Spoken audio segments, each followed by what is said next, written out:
I'd like to welcome to the show founder and CEO of Breakwater Studios, Ben Proudfoot. How are you today, sir? I'm very good. How are you? I'm good, man. I'm good. This question to you is it's obviously doing some research regarding who Ben is as a person. My question is how does a world champion, sleight of hand magic man, Hmm. turn to telling powerful stories of people within the world of film? Well, it's a good question. um, well, to be honest, I guess it's a question of how does the magic story close and how does the film story open? So I was a magician, as you have rightly researched, as a teenager. Um, and that was my total focus. I wanted to be like the next David Copperfield. I was very focused on that. And which is funny to think about. And I remember, so I started focusing on competitions and winning different competitions, and I had success at that. And then I went to Las Vegas for the first time, which is like the Hollywood of magic. And as soon as I stepped off the plane, my heart sank. It just didn't jive with me. I don't know. It was like the people, like the old people gambling at the airport, and the weather did not suit me coming from Nova Scotia. And I also, I don't know if it was just that day, but the like performance that I saw of David Copperfield at this theater at the back of the MGM casino, he just was kind of going through the paces, and I just was like, I can't see myself devoting my life to this. Um, I don't want to do this, and so I dropped it right there. Um, and I had always made little movies and things for fun with my friends, which was a great joy. And I had made a bunch of friends in Los Angeles because I had gone to the Magic Castle Junior program, um, and started being an entrepreneur, making money to because my parents would not pay for my plane rides down there, rightfully so. So I wanted to go to school in LA, and I saw a video for USC Film School, and I thought, geez, I could fulfill my parents' demand of me getting a university degree and wanting to, and also I could go to learn how to make movies, and that became my new mission was to be the next, Steven Spielberg. I think I was obsessed with Robert Zemeckis at the time. And that's how I started. And I didn't get into the production program. I got into the critical studies program. And then it was 4 years later that I made my first short documentary, which really, um, you know, laid the course for how I would spend the next 10 years. What is that defining film that really kind of made you go, all right, I want to get into film? Yeah, it's a good question. Um, I think there's a few VHSs that we wore out as kids. Uh, The Lion King. And I remember there was some featurette or little snippet at the beginning that showed them making The Lion King and like the storyboards. And I remember all these people jumping around, acting out the story, and them bringing in lion cubs and stuff. And that just seemed like an amazing movie world that I always remembered. And then the other big thing, it's funny, there's so many movies like that. I loved Mrs. Doubtfire. I loved Indiana Jones, particularly The Last Crusade. I love Back to the Future, Forrest Gump. There's a lot of movies, Singing in the Rain, a lot of older movies. It's a Wonderful Life. I got really into Capra. But probably like the piece of tape that got me most interested was Laurent Bouzereau's behind the scenes documentaries of Robert Zemeckis and Steven Spielberg's films, because it just seemed like the same production designers and costume designers and John Williams, these same people cropped up. And I was like, I could really see myself being on a team like that and building this career with a group of artists making one movie after the next. That seemed extremely appealing to me. That was a very powerful recruiting tool, those behind the scenes documentaries, and special features. And that's really what drew me to go there, besides just enjoying movies, was the behind the scenes films. I always love taking a look back. It's obviously you love the film, but seeing how films are made, the creative approach from square one to, how it starts from this little small piece to how it gets to the final cut Yeah. is really just, it's moving. Yeah, and I remember there was like a behind the scenes of Robert Zemeckis, and I think he was in post on Back to the Future 2 as he was shooting Back to the Future 3. And there's this thing where he was like on a plane between like Skywalker and the Universal backlot. And I just was like, I want to be as busy as that guy. I just have always wanted to like squeeze the absolute most out of life, right? And I just saw these people who were just busy all the time, and costumes and film and roll and this sort of organized chaos. And it's like, I just wanted to be a part of that. I just wanted to be in there doing anything. And that's really what it still drives me, to be a part of that kind of backstage chaos.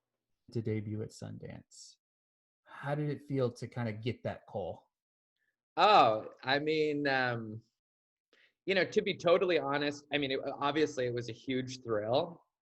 I remember earlier in my filmmaking days, it would have really bowled me over more emotionally. I think it would have meant more, because I think when I was starting as a filmmaker, the reason you do it is to try to get into Sundance. Right? You want an accolade or something like that in order to show that you're good. And you get rejected enough times from festivals like Sundance, you just stop looking for that or relying on that as a gauge of if you're doing well or not.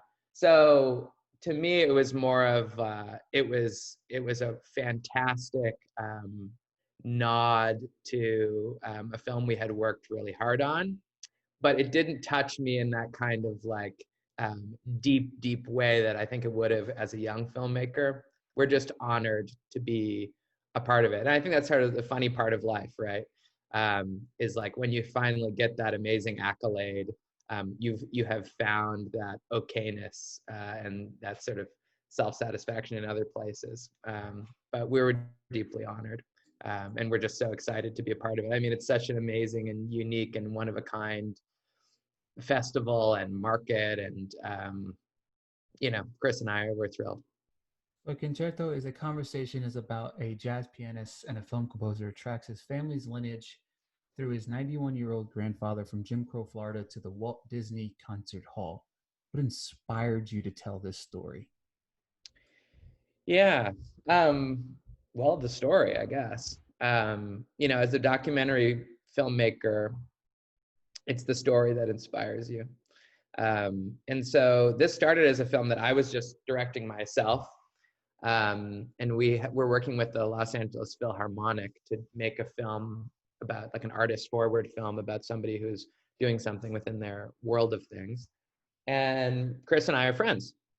And I saw that he was doing an original concerto for violin and orchestra with the American Youth Symphony Orchestra. And I said, this is perfect. I'll film Kris in his process of writing a concerto, because he's a film composer and not necessarily a concert composer. And then in addition to that, he's a jazz pianist. And the music world can be very snobby and siloed. And there's a long history of film composing and concert composing being kind of like two separate things. And film composers forever have been talking about this. Obviously film score, the Hollywood score, was created by concert composers like Eric Wolfgang Korngold. People like Miklos Rozsa wrote about sort of the double life between being a film composer and a concert composer and all the things. And then Kris had that dialogue going on, being a successful film composer and having this challenge of a concert piece. And then in addition, right, he has his people's reaction to his success as a jazz pianist and as an African-American artist, right? And people asking him, is the concerto going to be jazzy? Stuff like that. Just music, the music world trying to slot you. Which are you? Are you a film composer? Are you a concert composer? Are you a performer? And as soon as I started talking to Kris about it, he identified that, and he identified this imposter syndrome element that he was getting from, being a Black composer, being a film composer in the concert composing space. And he had happened to visit a dedication ceremony for his grandfather that day. So he was all dressed up in a suit. And I hadn't seen, Kris, my friend, right? So I've seen him just been casual. I said, "What are y'all dressed up for?" And he told me about his grandfather. And I, as you would imagine a documentary filmmaker might do, I asked more about it and how old is he, and wow, and where does he live, and was he born in Los Angeles? And no, he comes from a small town. And it's a crazy story. He hitchhiked across. And I'm just listening to this, and the scope of the film just opened up, right? From this little behind the scenes thing that we were maybe going to shoot on 16 millimeter of Kris in his bedroom, struggling with people's expectations and his own artistry and a deadline to try to get this thing written, to a journey from Bascom, Florida, to the Walt Disney Concert Hall. And how does that happen in a couple generations? And it just immediately became clear that that was the better story. And that's sort of where I think you are made or broken as a filmmaker, is whether or not you're willing to let go of your first idea and grab onto the better idea. So we grabbed onto the better idea. And of course, Kris started coming in with, different ideas about, which parts we could cover and this and that. And I had always had this idea of a double interrotron, this thing that usually I use for me to interview someone. I was always thinking maybe we could make both of them cinema cameras and record a conversation between people with both having direct eye line.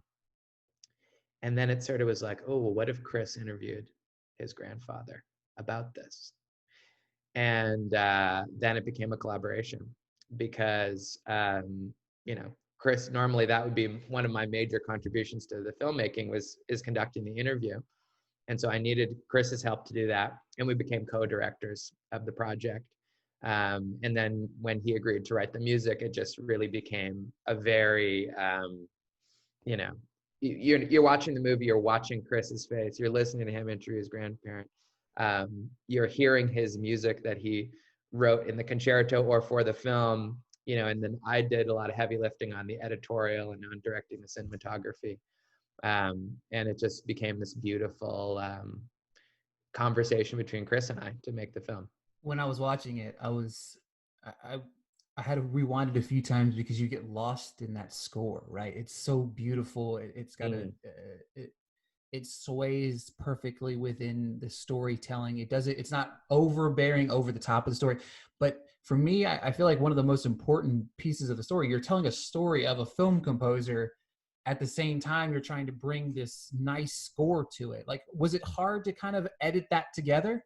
Well, I mean, that tightrope walk, it was Kris's problem, right? Like I gave him as much sort of objective direction as I could.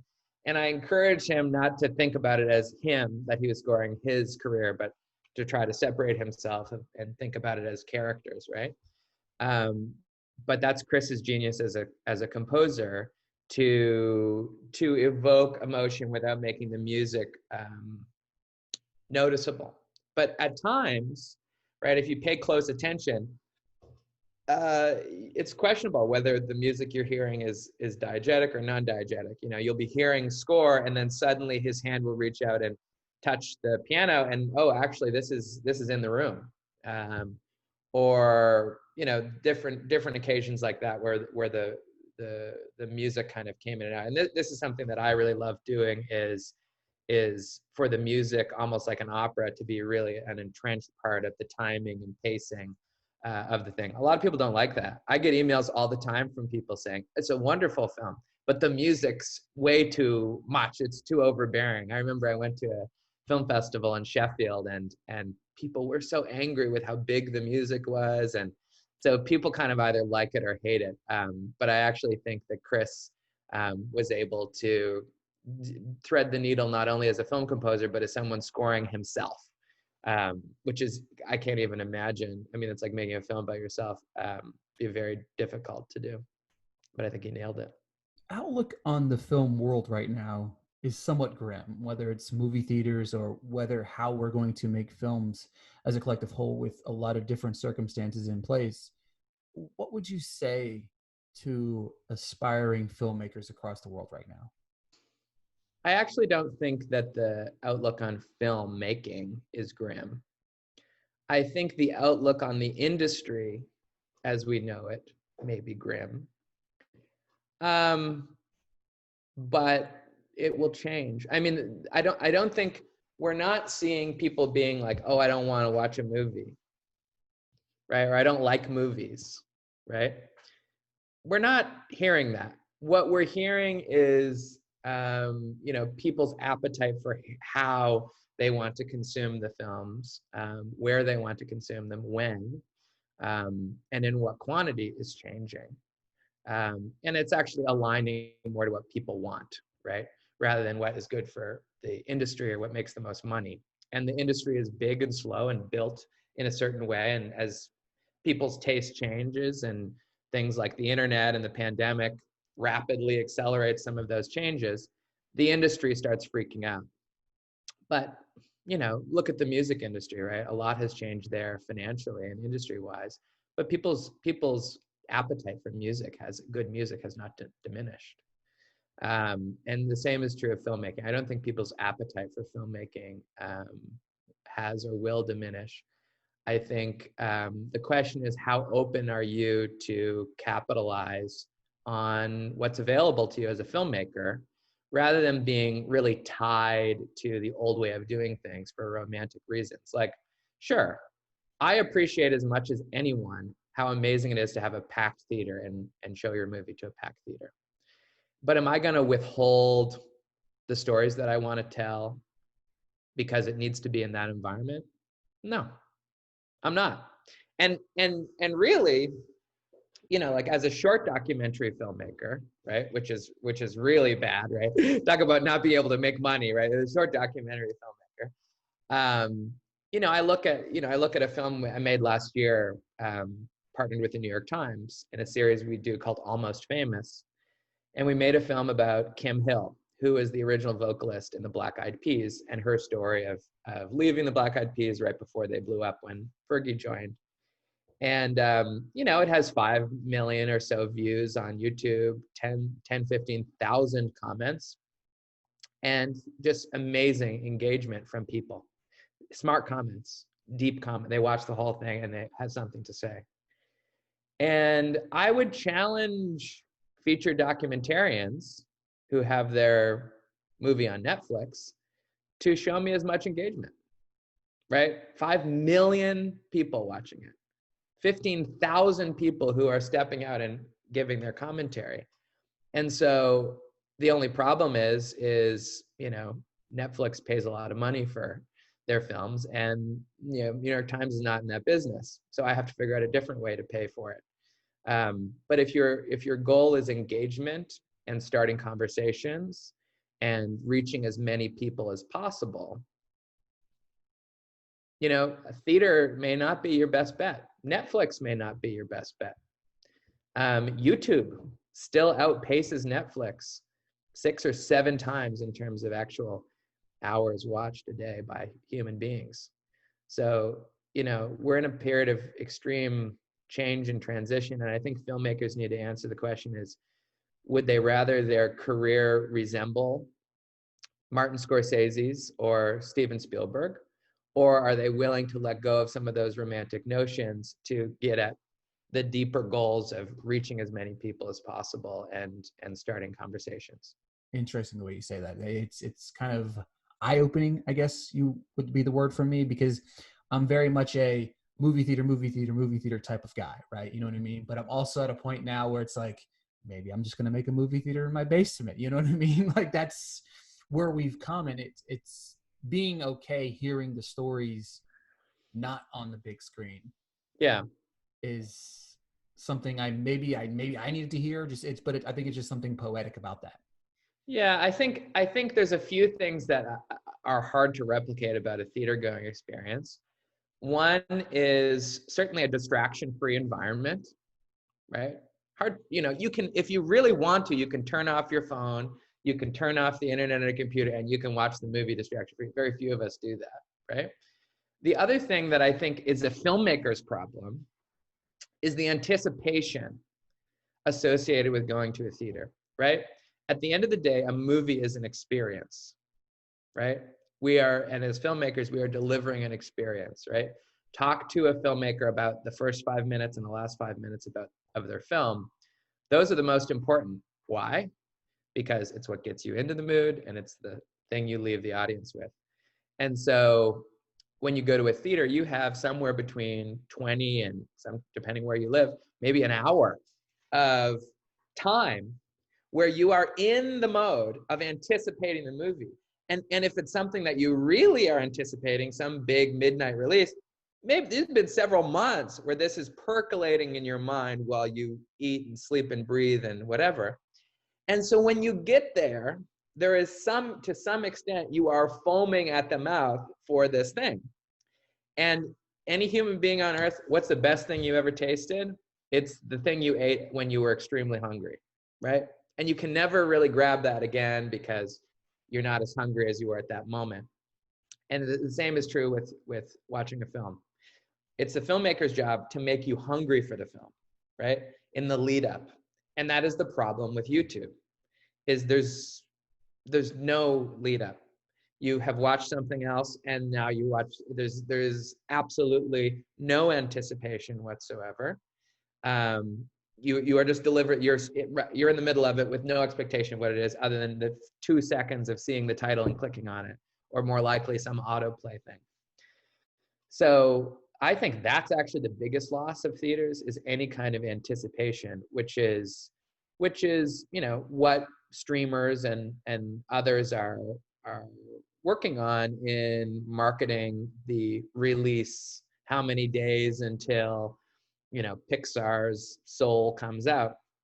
It's all in an effort to try to synthesize the same kind of anticipation that people have when they go to the theater, which is essential for a heightened experience. Anticipation, very important. It's a clearing of space. It's a creating of a vacuum for that piece of art to come in and affect you. And if you don't give that preparation time, it's not going to affect you the same way.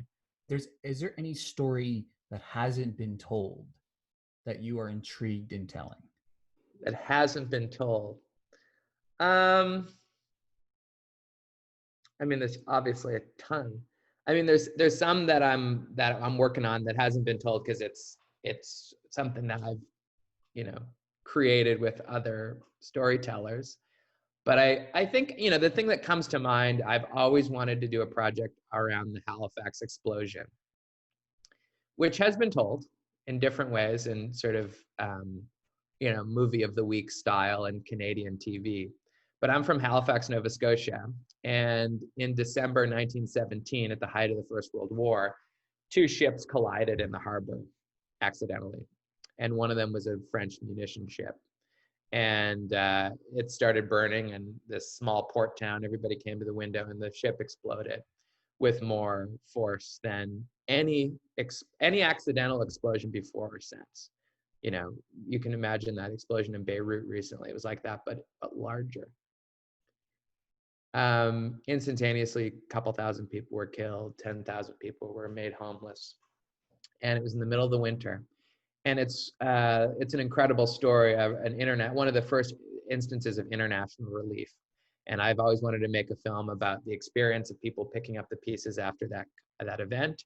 And also people in Boston put together a relief train to break all land speed records to Nova Scotia to help people and rebuild the city. And I think it's an incredibly inspiring story. It's a symbol for something that we all deal with, especially this year, right?